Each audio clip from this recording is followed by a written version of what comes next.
অনেকদিন পর আজ বানালাম mango kulfi. So hi everyone, this is Tanima. আজ অনেকদিন পর বানাচ্ছি ম্যাঙ্গো কুলফি। ফোনে তো অনেক ভিডিও দেখেছি ম্যাঙ্গো কুলফির, তাই ইচ্ছা করে আমি নিজেও আজ বানিয়ে ফেললাম ম্যাঙ্গো কুলফি। জানি না ভিডিওতে যেমন বানাই সেরকম পারফেক্ট হবে কিনা, বাট খাওয়ার তো ঠিকই হবে। তো আমি সসপ্যানে দুধটা জাল দেওয়ার জন্য রেখে দিয়েছি। তার পাশে গুড়টাকে একটু ক্রাশ করে নিচ্ছি যাতে দিতে সুবিধা হয়। আমি গরম জলের মধ্যে আমুল দুধটাকে গুলিয়ে নিয়েছিলাম যাতে দুধটা আরো বেশি ঠিক হয়ে যায়। এখানে কাজু আর আমুলটাকে একটু ক্রাশ করে নিয়েছি।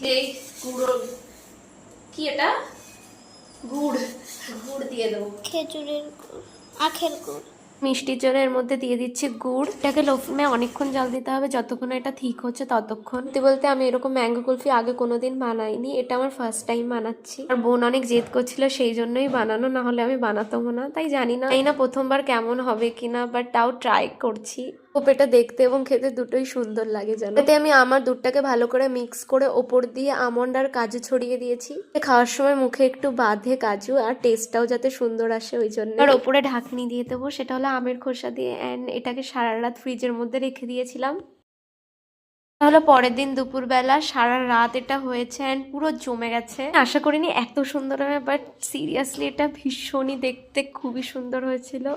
দেন আমি একটু প্লেটিং করেছিলাম and believe me guys, this is so tasty. আমি একটা টুকরো খেয়েও ছিলাম, খুবই টেস্ট লাগে।